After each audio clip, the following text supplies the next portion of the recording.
Like, I saw one guy on TikTok, yeah. He was at a party. He had a table with like his boys and some girls that came over, and the girls were like a group of friends or whatever. I saw this one. Did you see this? Yeah. And then he was chatting to one of the girls. And then the girl must have like spoken to her friend, and her friend like whispered something to her ear, and then she came back to him and was like, oh, like, you used to chat to my friend. And then he was like, did I? Like, I don't remember. So then her whole demeanor changed, and she was like, she didn't want to have anything to do with him again after that.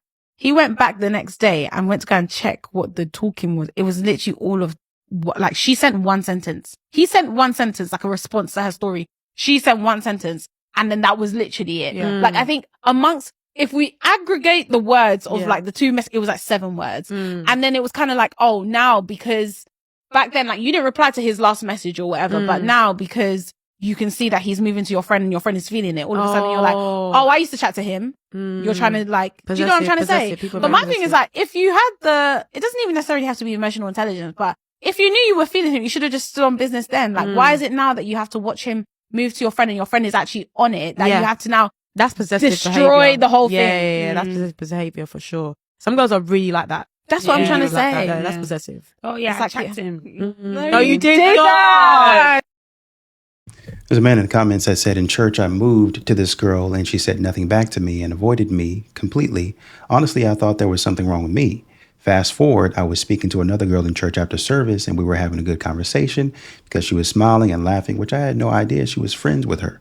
Now, out of nowhere, she came in to grab her saying they have to go. And the girl I was talking to said, where? So I allowed her to go and I went back into church and came back minutes later and found them still outside. And then it dawned on me. She just didn't like the fact that I'm talking to her friend. These modern women are weird. I'm not gonna lie, in this day and age, I really gaslight you and have you thinking you expected to be treated right is gay. Like, bro, I remember I was talking to this girl and she was just giving me the whole regular spiel, like, oh yeah, my man gotta come correct for me. I carry myself a certain way, so my man gotta carry me that way. And she like, yeah, like I expect for my man to give me the world. She was like, oh, like, would you out here giving girls the world? Like, let me know so I know. Like, trying to be funny. And I'm like, nah, yeah, I got no problem giving my girl the world as long as it's reciprocated. She said reciprocated. Now I'm used to talking to them, so I'm thinking she don't know what that means. I'm like, yeah, reciprocated, it means like the same energy back. She was like, no, I know what it means, but she was like, you saying you want a girl to give you the world? I said, yeah. She said, okay, girly pop. What? Boys, I seriously hate to say this, but if she posts a thirst trap after you've had a fight, she's not trying to get back at you or make you feel bad or make you miss her. She's recruiting. We know. Micah said any thirst trap is recruiting.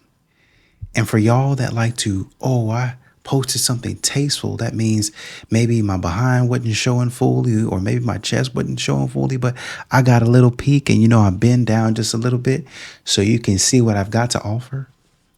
That's a thirst trap too. That's a thirst trap too.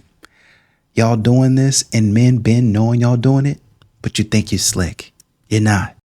Ladies, I'm gonna let you in on a little secret. Sleep with whoever you want, whenever you want. Now, that doesn't mean you sleep with everyone just because you want them to like you. I mean, stop worrying about whether this guy wants to sleep with you on the first date or the 10th date or when he's married. Sleep with a guy because you want to sleep with a guy. In my 2 years here on TikTok, I have learned that there are not many guys that have the exact same date in mind. Meaning, they have some arbitrary number in the back of their head, either being the first date or either being waiting until you're married, and they're never going to tell you. And they're not the same. Some guys are, no, it's the 3rd date. No, it's the 5th date. No, it's the 2nd date. If she sleeps with me before this specific date, she's a whore. And then if she doesn't sleep with me by this date, she's a prude. And yet they don't tell us. They just think we know. But yet we don't know because no man has the exact same date. So just sleep with them when you want to. Sleep with whoever you want, because in all honesty, it's nobody's business who you've been with. And I can tell you right now, the man that you want is the man that does not care about your past. The man you want is the man who doesn't play games with you. And the man you want is the secure man who knows that if you're in his bed, you're not going to be in anybody else's. Well, I'm glad somebody said it. Hunter says, from a man, she's 100% wrong. She says, I'm not asking about a man's perspective. I'm saying from a woman's perspective, we need to have autonomy so men like you don't judge us. What? How does that make any sense? Hunter says, be a 304 if you want, but the Delulu is wild. Every man prefers you have a few partners. Men with no other options will be with a dirty woman, but the good men will gladly pass. You're delusional. I don't know who needs to hear this, so if the shoe fits, wear that. Who told everybody that they should not be allowing their partners to challenge them in any way? Who told you that? Okay, I see couples day in and day out that are just not willing to hear feedback from their partners, and it blows my mind. Because this idea of how everything should be like sunshine and roses all the time is wild, and I say that to say this. Your partner is the person that sees you day in and day out. And the last thing that they should be doing is enabling your ass behavior if you are behaving in a ass way. Your partner is the last person that should be enabling you to continue to do things that are out of character or are not promoting growth. And I get it. When they come to you with constructive feedback, should it be respectful? Yes. Do they need to be not? Yes. Do they need to talk to you with respect, compassion, and empathy? Yes. But this idea that they can't call you on the carpet is wild. Those are the people that should be calling you on the carpet. And you know what? You should be grateful for them. We need to remember not to be so big-headed and to take a step back and take things in, because your partners, good ones, have your best interest at heart.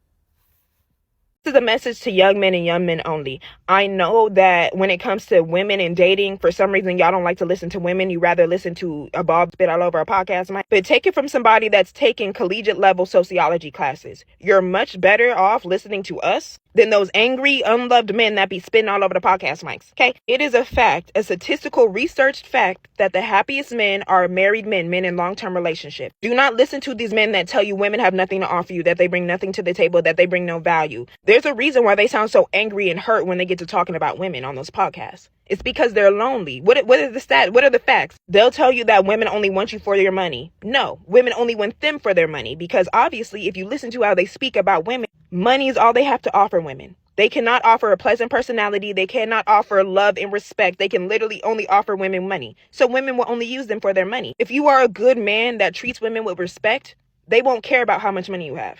I can tell you right now, women get with bums every single day. And let me remind y'all that for the last couple of years, you guys have constantly been reminding us that there is a male loneliness epidemic. What else has happened in the last couple of years? A rise in red pill content. A rise in men telling other men to devalue women. A rise in men telling other men that they're better off single, when factually, statistically, y'all being single leads to y'all offing yourselves. Literally. And listening to these type of men really does not help when we also consider the inverse of that fact, that when the happiest women are single, childless women. We aren't killing ourselves behind being single. You guys are, though. And with that, stop listening to men that have their guns loaded already.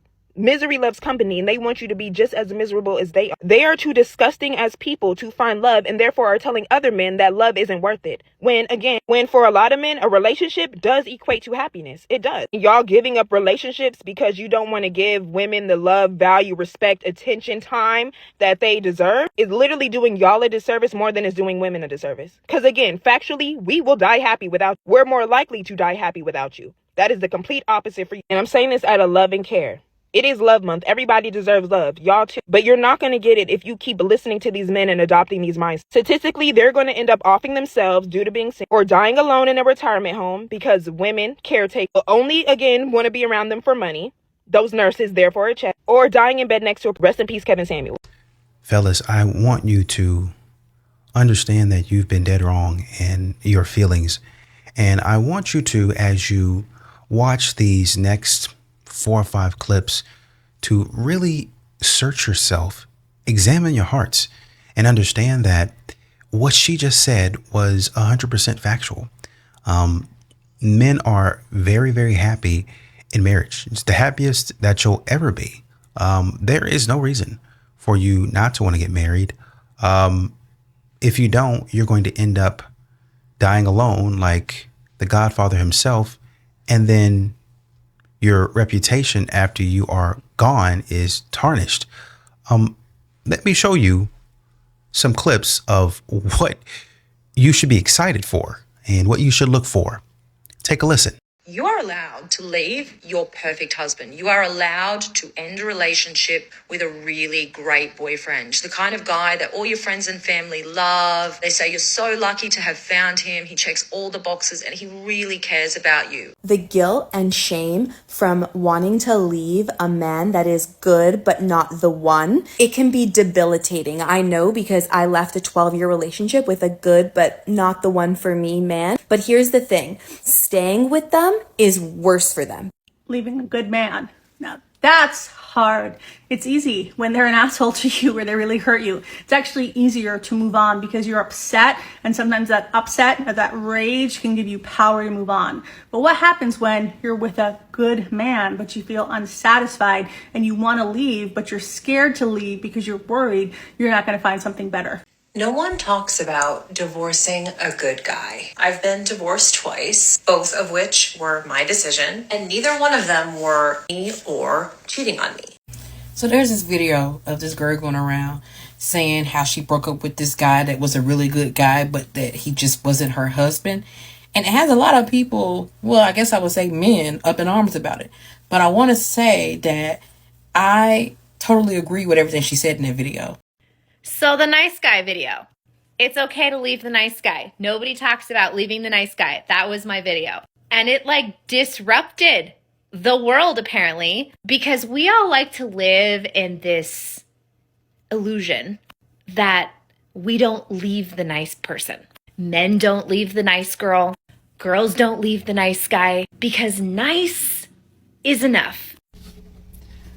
So I thought I'd talk for just a minute about this divorce that I'm going through, because I'm sure, just like I found some relatable advice through here, other people might relate to me. So I was married for 10 years. I got married young. I was 21, barely, 3 days, 21. Already had a baby. He was 8 weeks old at our wedding. And I remember feeling like my marriage was temporary from the beginning. I didn't really start this process. I guess it was more so me, because I was always looking for someone else because I didn't know how to be loved or how to accept love from somebody.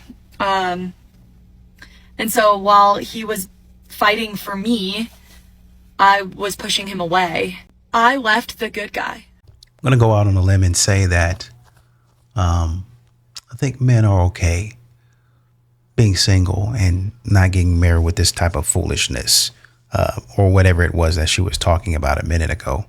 You're literally a 10. He's taking the biggest L. And this was a comment left on this video. It was a video of a girl saying, "Think you're having a bad day? I just got a grown man's mommy to serve me divorce papers." Now, I have literally no idea what happened in this relationship. I'm just using her video as context, but I wanted to prove a point that I've honestly thought for quite a while. And that comment that said, "You're literally a 10, he's taking the biggest L." I've seen that comment left on almost every type of video where a girl talks about her breaking up with a boy. Because I think it's very funny, because a lot of girls clearly think the only thing that makes someone valuable in a relationship is who is more attractive. Like, I saw a video right after I saw this one, and this girl was talking about how her and her boyfriend just broke up, and then every single comment is commenting on his looks. Oh, he was balding. He's hideous. Oh, he's a frog and you're a swan. Like, everything is, well, you're hotter than him, so, you win. And listen, in both of these videos, I have no clue what happened in the relationship. I'm just using it as evidence to my claim. I've seen multiple times where the girl is clearly the bad guy in the breakup, and then all of the comments are still like, well, you're hotter than him, so you win. It's like they forget that at a certain point, especially for a guy, like once you've been with somebody who is hotter than you for a while, like that commodity is going to wear off. Like, you're going to have to bring more to the table than just the fact that you're hot. There's a video that's in my drafts right now that I'm about to stitch about a girl saying how she keeps going on dates with guys who approach her first, and then suddenly they're not interested anymore. And I explained in the video that that is most likely because they were attracted to you, they got to know you, and then they didn't like you. I made a video about a week ago that was pretty controversial of me saying that I think you're being a bad friend if you lie to your friend who could clearly work on some appearance changes when they're saying like, oh, the reason I'm not getting approached is because I'm too intimidating. And then a lot of the comments were like, oh yeah, there's somebody for everybody, blah, blah, blah, blah. But then like, look what they say the moment that a girl breaks up with a guy. It's all based upon looks. Oh, he was short. Oh, he's balding. Oh, you were better looking than him anyways. So looks clearly are the only thing that you guys value. But then when you see an unattractive woman, it's like, well, there's somebody out there for anybody. There's more that somebody could bring to the table than looks. Because I don't know, there's something about just naming the fact that like you're being like, well, listen, that person clearly lost because this is the more attractive partner in the relationship. This woman could be a serial killer. She could be crazy. She could be breaking stuff in the house. We have no idea. But at least she's hot, guys. She must be the better one. You guys got to understand, relationships are hard, and you're gonna have to bring a little bit more to the table than like who's hotter, who's got more money. Like there's more to a relationship than just like money and looks. Like I don't know, that's just my opinion, but hey, what do you think? That, and she started off the claim talking about, you think you're having a bad day. Like she was insulting him. Basically, you think you're having a bad day. I just had a grown man's mommy serve me divorce papers. Do you know why that is? Do you understand why he might have done that? Could it possibly be that he might think that you're crazy or you're going to do something weird? Who knows? But it's clear that he didn't want to be around you. He didn't want to give you the papers. You know what? I'll just let my mom do it. I'll let somebody else do it besides me. Well, he was this and he was that. Maybe he was a coward. But once again, maybe he just didn't want to deal with you. And maybe there was some drama surrounding you that he knows about you. He didn't want to be involved in. No false accusations, no nothing. But of course, and like Santiago was saying, they'll make it all about them. Oh, you're a 10. He's literally losing. He's taking the L. Clearly not. Clearly, he doesn't care what L he's taking because he had somebody else get you out of his face.